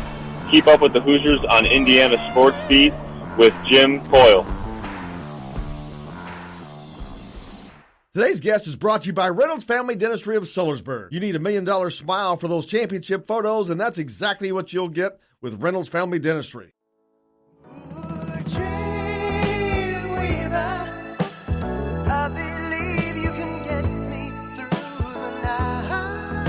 Welcome back to the Golf Club at Eagle Point Studios, Indiana Sports Beat Radio. Jim Coyle with you. And as always, on our Wednesday edition, Matt Weaver, the Dream Weaver. Matthew, how are you, brother? I'm doing okay. How are you guys doing? Great. It's an exciting week. The football complex at Indiana University. It's a big game. I know that a lot of people they try to downplay it just to keep an even keel and whatnot. But man, there's no getting past an opportunity when an Ohio State comes in. It's just a big game. Yeah, it is. I mean, obviously, it doesn't count any more than any other game as far as your win-loss record. But I think we all know what a win would do for the Indiana program. It's the amount of kind of I guess cachet or momentum or whatever you want to put. Word you want to use for the Indiana program would be kind of almost immeasurable. It just would be, it'd be a huge win, and it would probably be the biggest win, in Indiana football in decades, to be perfectly honest. So, while it is just another game on the schedule, and you still got 9 more to go after this one. What it could do for the program if you would happen to pull the upset would be, just be hard to describe. Yeah, I mean, I think that there's an argument to be made that it would be the biggest win in program history because, I know that you've got a win that put them in the Rose Bowl, and there's been other wins, but they weren't as far down way back then. This is coming on the heels of just years of trying to get there, and I know they've beaten Ohio State. Hell, they beat them back-to-back in 88 or 87, 88, but if they could, this would just be a sign. It would be just a lot of things, but Tom Allen called it program changing. Yeah, I mean what it does is it validates what the message you're sending to recruits and the message you're sending to your fan base, and that's that this is and not that a loss doesn't validate anything or invalidates what you're saying. It just means you're not quite there yet. Or you still got to get that win, whether whoever it may be over at some point. But to me, I do a lot with recruiting, and it would just, to me, I would be really interested to see the reaction from a lot of recruits. Not that you're going to get guys to flip or you're going to get a whole bunch of 4 or 5 star guys interested, but I just think it would really pique the interest of some guys. And really, these kind of games and these kind of wins, and if you have the kind of season that Indiana thinks and believes they can do, it doesn't really impact as much the current recruiting class. It's more down the road, the 2021, 2022 guys, because right now you're kind of so far into the recruiting period that while it may get you in the door with some guys maybe you weren't in the door on, or maybe get a guy that that has committed somewhere else to maybe think about flipping to Indiana, it's really going to hit home more with those guys that you're starting to turn your attention to in the next 2 classes, which would be big. But I mean, it would be interesting to see what the reaction would be from some recruits, because we saw it last year when Purdue did it to Ohio State. I mean, it got attention of some pretty good players. So be interested to see what they would say if Indiana was able to do the same thing. Absolutely. We saw Indiana go to Michigan or to Ohio State last year, play them competitively like they had the year before. But this time you had Samson James, who was in attendance there, and he flipped his commitment afterwards. I mean, that, like you said, you're not usually going to get guys to flip. That's not the norm, but it happened, and that's a big flip. I mean, this is the guy who's going to be playing in this game, and who knows? We saw Stevie Scott have a breakout game as a freshman and become something. That could happen with Samson James, or people like him. Yeah, absolutely. And I mean, this is why you recruit those kind of guys, and those guys like him, and guys like David Ellis and these other young players that are playing, and Taiwan Mullen that are getting snaps, and they may not be starters, but they're getting meaningful snaps in these games, and they're going to get those this week. And you're going to need those guys to make plays for you. I mean, you don't need. Everybody talks about a perfect game. There's no such thing as a perfect game. I mean, it's never happened. It never will happen. But you can't have a mistake-filled game. You got to play one of your better games. You got to eliminate the turnovers and the plays that can really hurt you. And give yourself a shot in the fourth quarter, and who knows? You never know what'll happen. But that's it seems pretty simple, but that's really what it comes down to. Because obviously on paper, Ohio State's got the better players, the more talented team. That's the case for them almost every week they play, and almost every team they play. That's games aren't played on paper; they're played on the field, and emotion comes into it and other things. So, you don't have to play a perfect game, but you're gonna have to play one of your better games. Absolutely. They just got to keep, like you said, the turnover. Indiana is a team that absolutely cannot overcome turnovers against a team like Ohio State. And I think that Michael Penix, that is something that they worked on very diligently, that ball control is tantamount to having any success. But we've seen that talent is there. I mean, you see fans, Indiana's going to win, and that would be great. And I'm not saying they can't. I think that they can win. I can't predict a win, but I'm saying that they can because I know they have the talent. I've seen this offensive talent. The only question is defense really. Can they stop Ohio State enough? And that defensive line is a huge question mark because we don't know how good they are. They could actually be good. We just haven't seen them against a high level of competition. But they're young and inexperienced, and they're going to get a stern test this week, man. Yeah, and, I say it all the time. I mean, the spread offenses and the play calling and the schemes and all that stuff, that's great, but it's all window dressing when it comes down to it. You win and lose football games up front. Indiana doesn't have to dominate Ohio State up front. They're not going to because Ohio State's really good on both sides of the ball. But you got to at least play them neutral. It's got to be somewhat of a standstill. You got to give Michael Penix time when he drops back to pass. You got to be able to run it a little bit. You don't have to pop off 6 yards a carry. But you can't be going for 1.8, 2.2 yards a carry. You got to have a little bit to keep them honest. And then, defensively, you can't let their running backs as a Dobbins and Justin Fields, a quarterback, kill you on the ground and that kind of thing. And, they're going to have great speed. They always do. It's going to be a good test for the Indiana secondary and linebackers. And then obviously up front, it's going to be a good test. Chase Young is arguably the best player, or at least as far as the NFL is considered, maybe the best player in college football. I mean, he's really, really good, and they're going to have to neutralize him and try to keep him out of the backfield as much as possible. So Michael Penix, if you give him time, I think he'll find open receivers, and I think he'll make some plays. But if he's scrambling all the time and he has to throw it before he wants to, or he has to force some bad throws, that's where trouble could happen. So there's going to be a lot on the O-line. It's a veteran group, and I think they'll do their job.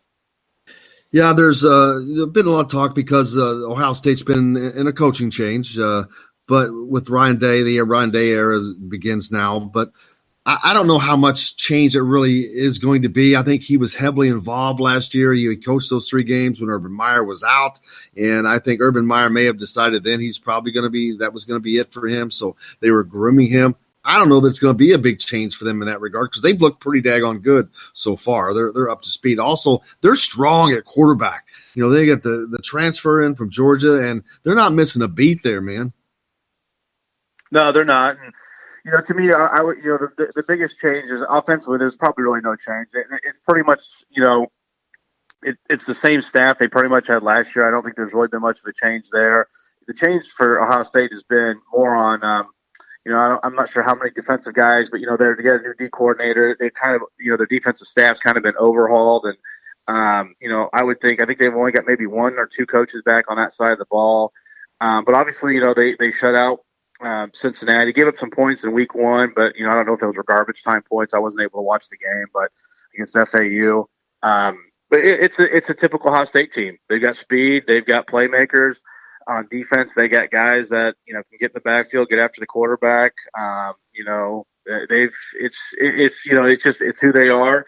They're probably not going to do a lot of gimmicky stuff because they don't have to. I mean, they've got the horses that they can just line up and play football and beat almost everybody that they play on their schedule. And so I don't think you'll see them do a lot of crazy things. I think they'll just play their game and see how it shakes out. And obviously Indiana's going to have to, they're going to have to match up and like I said, play them to a standstill at some spots and hope you get a couple plays and maybe get Justin Fields to make a couple mistakes and see if you can turn the tide.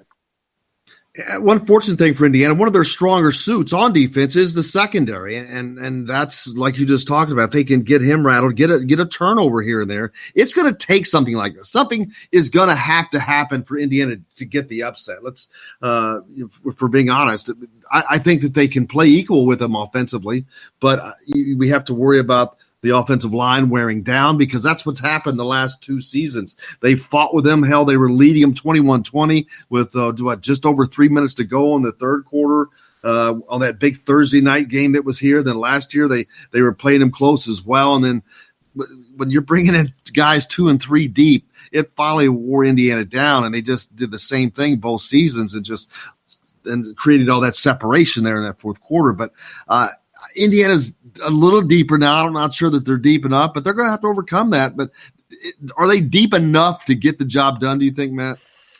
Well, I think this is what we're going to find out. I mean, the first 2 weeks didn't give us a great tell on that. I mean, especially, this past week. I mean, obviously they played a lot of guys, but, Eastern Illinois is rebuilding, and they're a rebuilding FCS team. So, even if they're a pretty good FCS team, you're still going to be have a pretty significant advantage as far as, the talent and what you got on the field. So, in the fact that they're rebuilding and kind of starting over, it was even more noticeable. I mean, the gap was significant, I mean, it's, so this is, I think we're going to start finding out this week. I mean, next week against UConn probably won't be a great test either, but we're going to start finding out where this depth is. And you're really going to find it out more is, this will show up, but as you get into game 7, 8, 9, and towards the back half of the season, when guys are a little bit beat up, maybe not injured, but just their bodies are a little bit beat up, guys who had played more snaps, you're going to have to start playing some other guys a few more snaps. I think the depth is better. And I agree with you. You're going to have to probably make a couple plays. It have to be pick sixes or something like that, but I don't think you want to get in a shootout with Ohio State. I think Indiana's offense can score, but I don't know if you want to get into that kind of game. And, expecting to hold them under, 20, 25 points, that's probably going to be tough unless you get some turnovers. So, I think they're going to have to make some plays. They're going to have to get a couple turnovers. I mean, that usually what happens in an upset. You got to get some things, make some things happen that kind of, like I said, turn the tide for your team and get your team the momentum, and then hopefully you ride that, to a win. Anything new that you have working on the site that the people need to know about? Well, actually, I just put up some highlights. I saw Ty Wise, the Indiana linebacker, commit from Carmel. I saw him play the last 2 weekends, and shot video of him, highlight, him playing. He had a really good game this past Friday in a big rivalry game against Center Grove. He had 14 tackles and 3 tackles for loss and a couple sacks. So he's playing well. He missed the first game of the season with a concussion, but he's played the last 2 weeks. And in 2 weeks, I think he's got more than 25 tackles. So Ty's playing good. He's a good looking player. And so just put those up about 15 minutes ago. And, just have some more, game preview stuff for the big game this week, and probably a preview of what prospects and recruits will be visiting for the game on Saturday.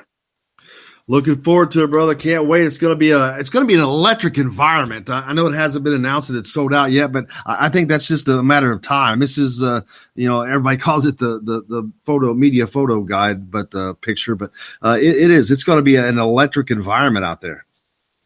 Yeah, it should be good. It would be kind of cool maybe if this was a night game, see it under the lights. But it's still, even though it's going to be a noon game, I don't think that's going to hinder the crowd at all. And hopefully, I know there'll be a lot of Ohio State fans. That's how they roll. They travel well. But hopefully there's a few more Indiana fans in the stands to root on the Hoosiers. We'll look forward to it, brother. Have a great rest of the week, and we will see you on Saturday. Okay, take care, guys. You betcha. Matt Weaver from Peaks.com, or Dream Weaver, joining us now. Thanks to him, man. Look forward to Matt. He keeps us up to date. Coming up next, we've got more. Ken Bikoff's going to join us. Love talking to Ken, man. He's our historian. He knows all, sees all. But I look forward to talking to Ken. We got a lot more coming up here from the Golf Club at Eagle Point Studios. Indiana Sports Beat Radio, back with more right after this.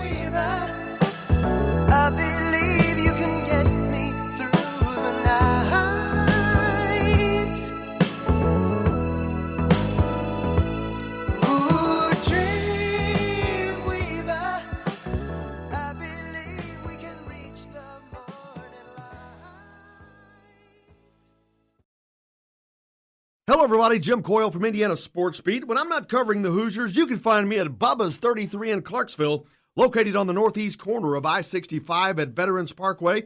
Bubba's 33 has hand-tossed pizzas, bold burgers, and ice-cold beer from a select list of local craft brewers. An incredible food selection, all made fresh daily. Whether you're meeting the team for that post-win meal in the family dining area or meeting friends for happy hour to watch the game on one of Bubba's 50 TVs. Bubba's 33 in Clarksville. Pizza, burgers, beer. We all want a winning smile for those championship photos, and that's exactly what you will get at Reynolds Family Dentistry in Sellersburg. Reynolds Family Dentistry has been serving the dental needs of Hoosier families for over 30 years. Let Doctors Roger and Jay Reynolds take care of your family. Just off of I-65 at 809 South Indiana Avenue in Sellersburg. Call 812-246-3368. That's Reynolds Family Dentistry, 812-246-3368.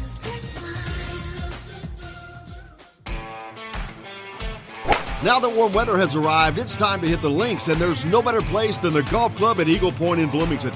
Voted best golf course by the readers of the Bloomington Herald-Times, the golf club at Eagle Point is under new ownership, has new fairways and bunkers, and it's open to the public.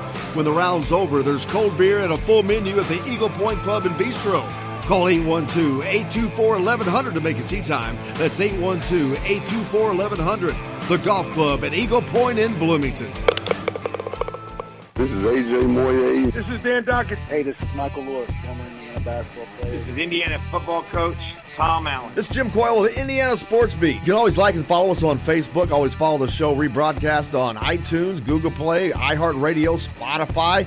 TheDailyHoosier.com is a great place to sign up for each and every day, or, of course, on 97.7 The Ref in Evansville. For the best recycling and waste removal service, turn to the area's leader, Sweetland Waste Removal and Recycling, a homegrown company serving southern Indiana since 1995. Sweetland Waste Removal and Recycling serves Floyd, Clark, Harrison, and Washington counties. For excellent service and peace of mind, call Sweetland Waste Removal and Recycling today at 812-944-5642. That's 812-944-5642. Keep life sweet with Sweetland Waste Removal and Recycling. I'm Rain Shaddy, and I'm a Hoosier.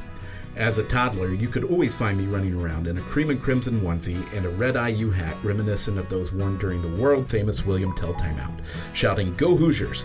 Like many other alum, I chose to make Bloomington my home. As a civic and alumni leader, I have become very knowledgeable about our community and would love to share my insights with you as your realtor. Find me on Facebook or call or text me, Ryan Shaddy, with FC Tucker Bloomington Realtors at 765-623-9093. This is James Blackman Jr., former Indiana Hoosier. Make sure you're keeping up with the Hoosiers on Indiana Sports Beat.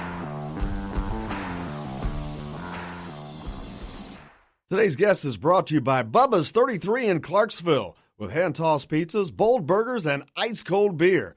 Pizza, burgers, beer. Bubba's 33 in Clarksville.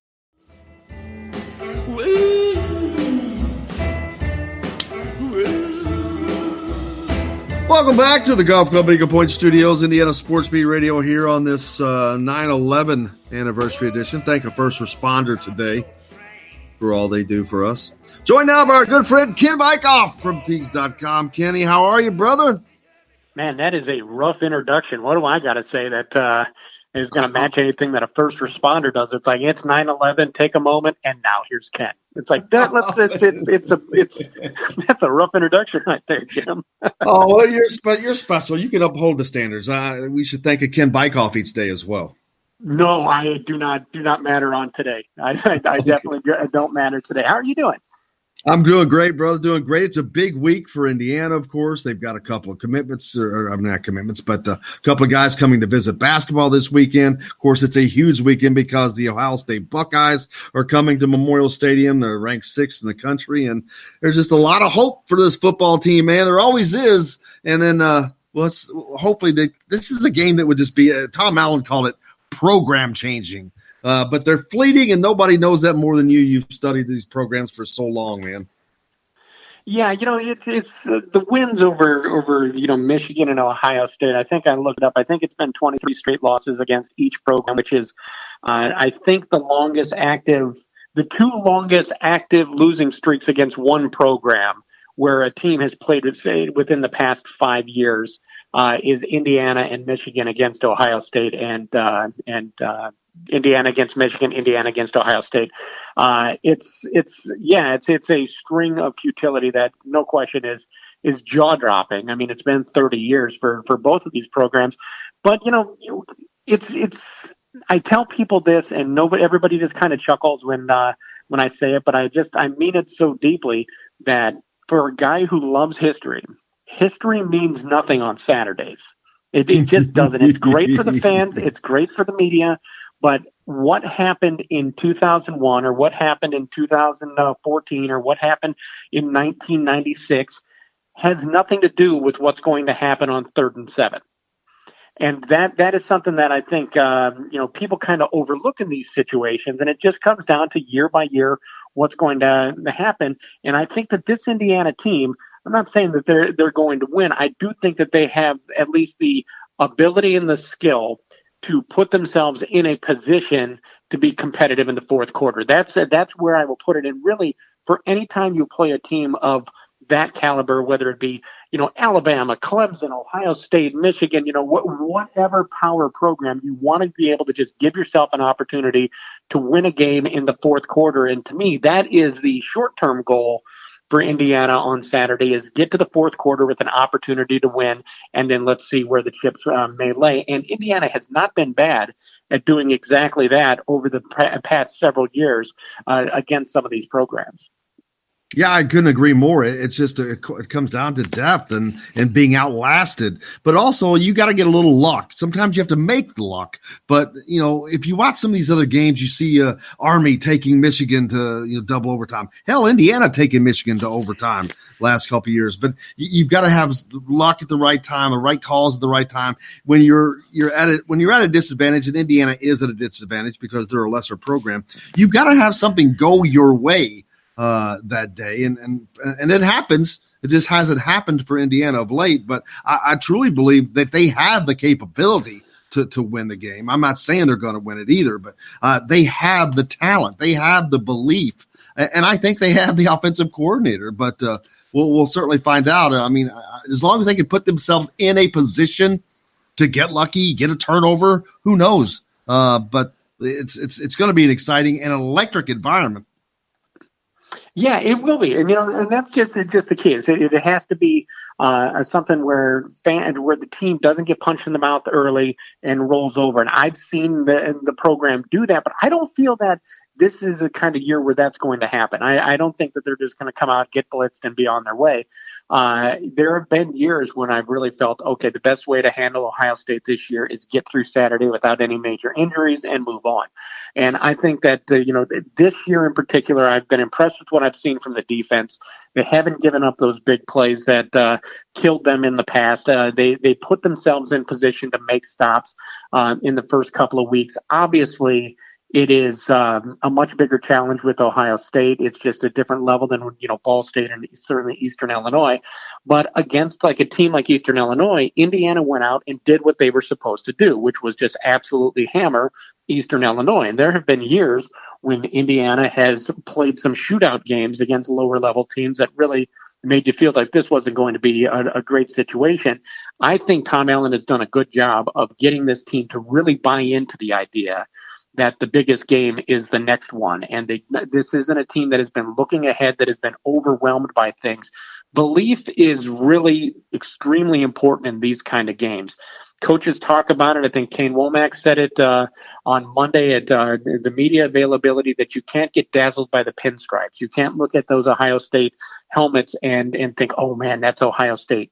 You have to go into it and believe that you're going to win the game.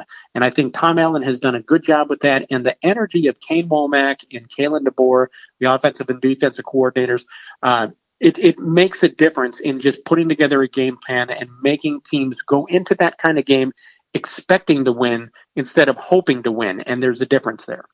I agree. I was thinking this very same thing, Ken, when I'm talking to Michael Penix again this week and talking to other guys like that. They are really of that 1-0 mindset, of that next game up is the most important mindset.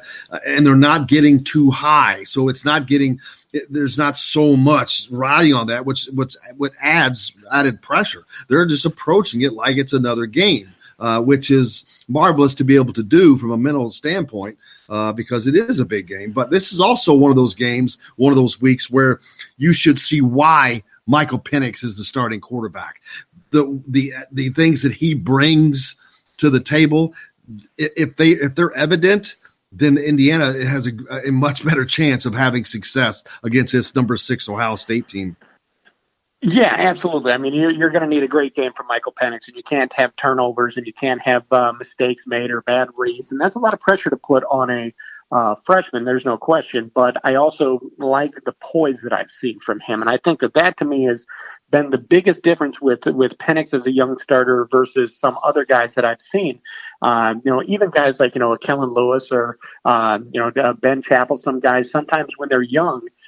They get pressure, and you could see them start to get a little bit anxious in the pocket. And I see none of that. I mean, the kid is absolutely calm in the pocket, and he's going to need that poise and belief in his ability in the pocket against Ohio State.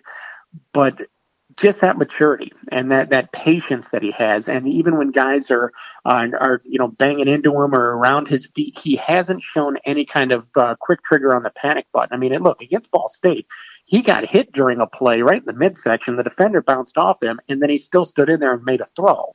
And he didn't just decide to take off running. And you have to be able and be willing to stand in there against some of these teams and just not get rattled. And I'm really impressed with what I've seen from Michael Penix in that regard, because he has not shown just a propensity to get rattled right away. And so I think it's going to be real interesting to see how he does against a team like Ohio State. And to this point, I've been really impressed with him. Absolutely. And not only that, from a production standpoint, man, he does not have a favorite. He will throw to anybody, including you, if you're open. I promise you. Yeah, no, and that's a great thing. And that makes it there have been times when, teams, whether it be football, basketball, whatever, they're like, well, they don't have a go-to guy. Well, maybe they don't, but that also forces the defense to defend a lot more of the field than that this isn't your guy that you're going to be going to. And so not having that favorite target, that guy that you absolutely depend on, can be a positive as long as it isn't a matter of you don't have a go-to guy because everybody is terrible. And that isn't the situation with Indiana at all. I mean, you go to Donovan Hale, you go to Peyton Hendershot, you go to Nick Westbrook, go to Walt Fillier. There's a lot of guys out there that can make plays, and being able to distribute the ball forces teams to not focus. Okay, well, this guy's over here, so we're going to defend this half of the field, and we know that he's not going to be looking anywhere but that. It's fine to have a security blanket, but sometimes it's also very fine just to be able to distribute the ball and get the ball in the hands of a lot of different guys, because it really puts extra pressure on a defense to cover the field. Yeah, and I think another big key this week is Indiana getting their running game unhitched. Haven't seen a lot from them thus far, and I know the scheme is a little different. I think that the running game is they're less dependent on the running game because they have other capabilities now. But I still don't think that we haven't seen the big plays pop for like I thought that we might. No, and that is a bit of a concern that there hasn't been a ton of room to run. And so no question that just getting that running game going is going to be critical. But I also think that there has probably, I'm guessing, this is, just watching football for the past 4.5 decades, there's a very good chance that just Indiana was playing it close to the vest in the first couple of weeks. That we're going to do enough to win these ball games, but we're not going to show what we can do, or to try to do anything extra special. Especially when you're talking about a new offensive coordinator. They could go back and watch what he's done at other places, but look, Kalen DeBoer is a guy that is going to give Michael Penix opportunities to throw in versus Ohio State, but they do have to get the running game going. And I'm really interested in seeing how it's done this week and how it's done specifically differently than we've seen in the first couple of weeks. Because, look, Indiana knew going into Ball State it was going to be a game that they probably should win. Eastern Illinois certainly would be the case. You don't want to go ahead and open up your playbook and show what you could do against Ohio State. So I'm interested to see what kind of changes we see there and just more production because it's going to be needed. You know, you're going to have to just run the ball against an Ohio State team that's, you know, good against the run. So you got to handle your business there. And it's going to be real important for Indiana to, at the very least, hold their own at the line of scrimmage and be able to open some holes for Stevie Scott or Samson James or Ronnie Walker to be able to make some things happen and make some guys miss. Absolutely. I know somebody else that better be on top of the game this week is the Upland Beer people because, man, they didn't get much of a test last week. The crowd wasn't much and probably not a lot of drinking going on. Man, there's probably going to be some beer sold this week. Yeah, they're going to move some units, and I joke that here all these years they didn't have alcohol at Memorial Stadium, at least being sold there. And and the first week that they do, all of a sudden it's 52-0 historic shutout. Maybe they should have done this a few decades ago. But it is anything you should do to add to the game day experience is a positive, and certainly that's just a small part of it, but. You're going to have a bunch of people there. There's going to be a raucous crowd, to say the least, and it's going to be interesting. Because again, I think Indiana has an opportunity to be competitive in this and give itself an opportunity to win. Again, I'm not calling an upset, but I am saying that I do think that Tom Allen and the entire crew have done enough to build this program to a point where it can be competitive in these games. We haven't seen Indiana just get run off the field in quite some time. This is a program that is begging to turn a corner. Ohio State loses these kind of games on occasion, whether it be against Minnesota, it could be against Purdue. I mean, it happens. And so at some point, one of these years, it's going to be Indiana's turn. And I would far prefer it to be a situation where it isn't Ohio State just had a down year and Indiana was able to pull off the win. I want to see them compete. I want to see them do it. And hopefully the fans will be there. The IU fans will be there in particular to support the team and give it the energy that it needs. Well, we were talking about beer sales, and I was joking. I did a quick interview with one person last week just to get to talk to him about buying. And of all people, I get the one guy who's not exactly. It's like, man, you shouldn't be buying beer. But so tell me about having beer at Memorial Stadium now. What does it make it more fun? The game's more fun. Well, it's kind of bittersweet. I'm the driver, so I'm just having one. I felt obligated to take one. He was the DD. He said he felt obligated to buy one just because it's like historic. And I'm like, oh, are you kidding me? The one guy talking to me, the DD, get out of here. Yeah, no, that's sad when that happens. I've been there myself, but it's look, anything that's going to enhance a game day situation, it's a positive for the program, no question. Hey, what's the story on the book, man? Where are we on that? Is it coming out now? And is it this year it's coming out? Is it out? It's supposed to. Now I'm being told spring of 2020. So hopefully it'll be out soon. I don't know what exactly the delay has been, but it's coming. It's coming, and I'm looking forward to it. Hoosier Beginnings, the birth of IU athletics from IU Press, in the spring of 2020. So I don't have a date yet, but it continues to be a work in progress. It's I can't, folks. I'm telling you, I probably drive him nuts whenever he's on. I talk about it, but the stories. This book is about the at the beginning of IU athletics, back up to the 20s. It goes from 1867 to 1930. Yeah. Nobody in their right mind would imagine that there's any stories worth hearing from that period on the face of it. But let me tell you, I know some of these stories he's told me, and I'm like, what? Every time it's like, what? It's crazy. It's like, I can't wait. I'm like, get this damn book out. I want to read it. Well, any crazy stories that happen now, just always remember, nothing new ever happens. Nothing new ever happens. It's always happened before in some form. You have fans riot after a championship. Trust me, it happened after IU won back-to-back baseball games in 1913. Nothing new ever happens. That comes up periodically now, and I say that to myself, and every time I think of you, because you're the one that said it, and I'm like going, damn it, he's right. Nothing new ever happens every time. Anything else you're working on currently on the Peaks or whatever that may come out that people need to know about? Well, we have podcasts, the Peaks podcast that we run after every game, and once a week during the week as well. I have some other history things that I'm looking into and getting excited about.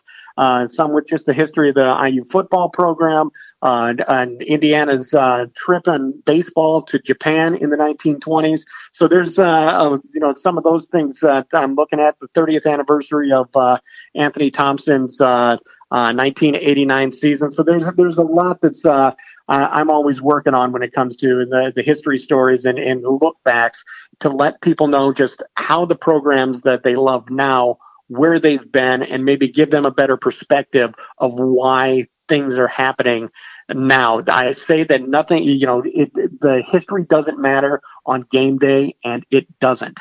But boy, getting to game day can explain a lot of things. Absolutely. You can also find Ken on the postgame show, football postgame show each week as well. Right? Yeah, that's a lot of fun, and we always enjoy all the questions and comments with me and Greg Murray, and it's hopefully we're going to be talking about something positive, because I've done a lot of games where Indiana has come out losers, and I really would like to see one of these things happen. Man, you better if that happened, you better hope those phone lines are warmed up, because they would blow those things up.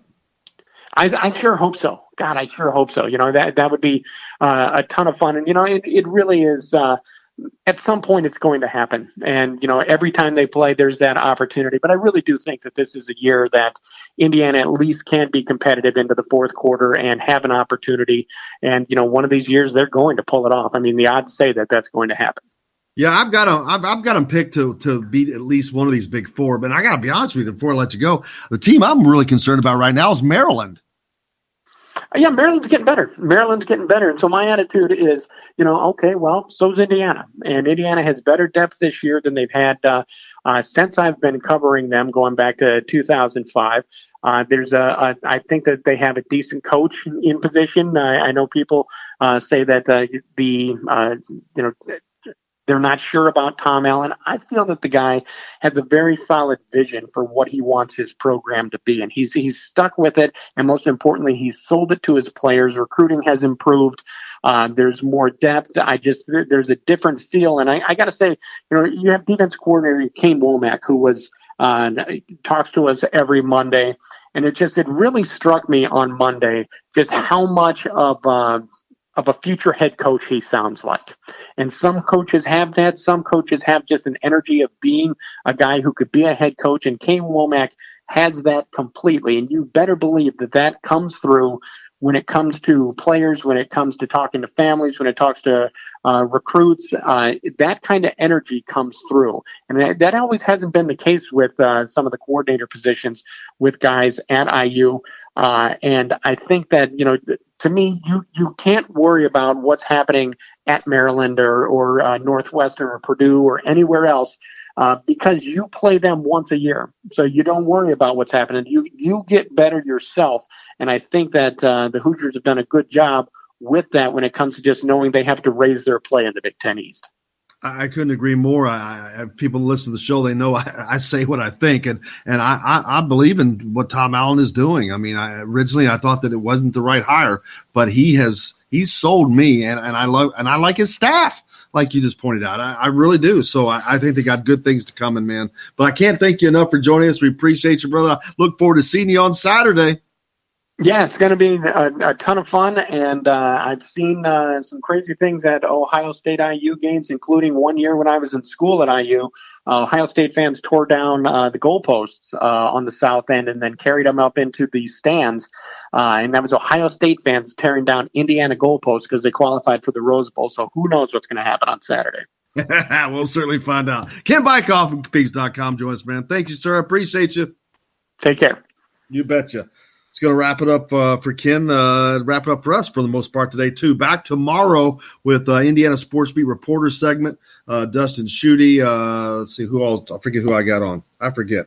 Taylor Lehman. And then I've got to get somebody else yet. But then on Friday, Gus Johnson's going to join us as well. Don't forget, we're giving away the free tickets to the Indiana-Ohio State game. Just follow me on Twitter at Jim Coyle, ISB, and send me a direct message with one of today's guests on it. But that's going to pretty much wrap it up for us. Look forward to all that rest of the week. It's Ohio State week, man. I can't wait. But for Jake, I'm Jim Coyle. Thanks a lot to my guests today, Matt Weaver and Ken Bikoff. From the Golf Club at Eagle Point Studios, back tomorrow with more Indiana Sports Beat Radio. Until then, I will see you on the radio.